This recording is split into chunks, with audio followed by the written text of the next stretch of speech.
November 3rd, 1964. The day was long awaited, and it was epic. For the first time since 1800, the Capitol looks down on voters going to the booths in Washington. They turn out in droves to cast their first presidential ballots in 164 years. It was the first time in the country's history that voting for a commander-in-chief, a cornerstone of American rights, was afforded to district residents.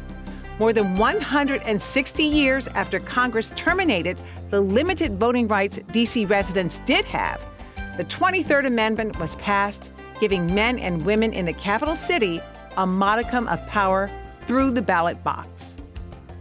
Lyndon Baines Johnson won that election, and with his victory, Johnson would establish a path for D.C. home rule. It is an irony and disgrace that having extended self-government already to the Philippine Islands, Puerto Rico, having enthusiastically recommended democratic principles to nations around the world, nation after nation, after having welcomed Alaska and Hawaii as new states, somehow some people seem to be afraid to trust almost 1 million American citizens with the management of their own affairs here in the District of Columbia. The way I view this period of district history, the district presented both a challenge and an opportunity to the federal government. The people of the District of Columbia, I think, deserve and I think must and will have home rule.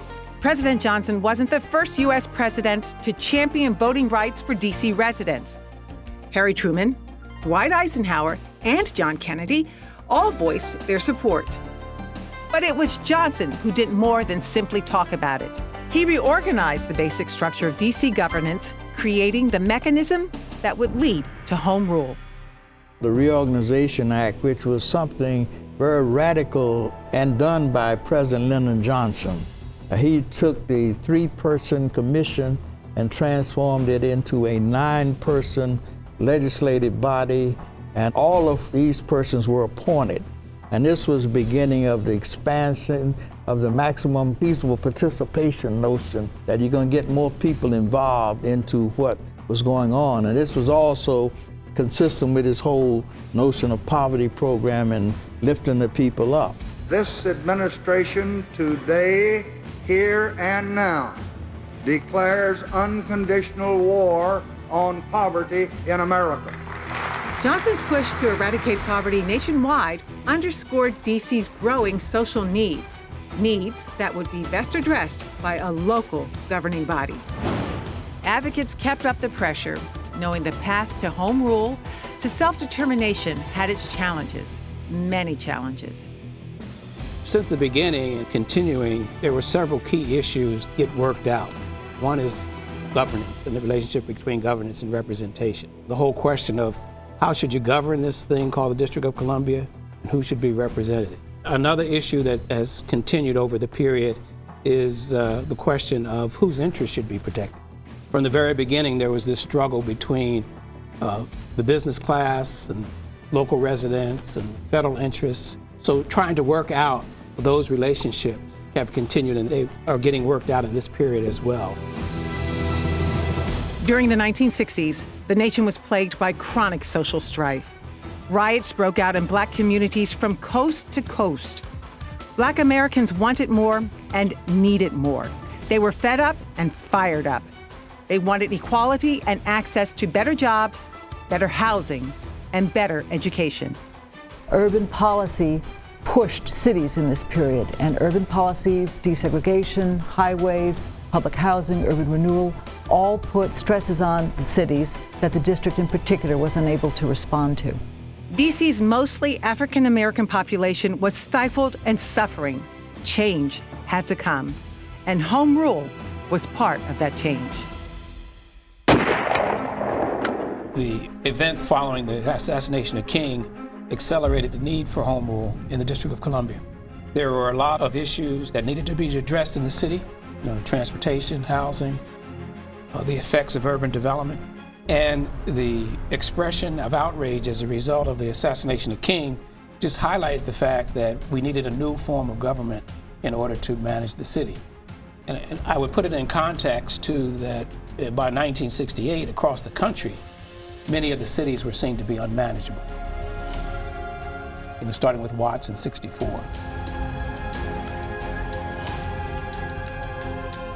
There was something amiss as a result of the effects of the Great Migration and the concentration of African Americans in cities without ample political power and without ample economic power that led to this explosion.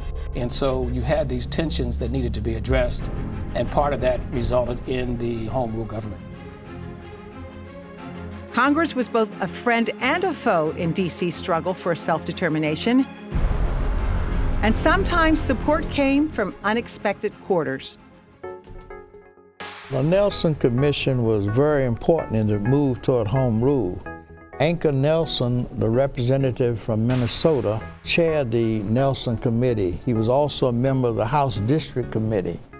Every 30, 40 years, or even more frequently, there was some major reorganization report because Congress really couldn't manage the cities. They had to figure out ways to deal with that. So the Nelson Commission report looked at the structure of the government, the structure of the finances, structure of education, made recommendations that ultimately led to the formation of the system of government that we had starting in 1974 with the elections for home rule. So the initial commission report, along with the hearings at the congressional level and at the Senate level, led to the structure which ultimately became the Home Rule Act in 1973 and Home Rule taking effect in 1974.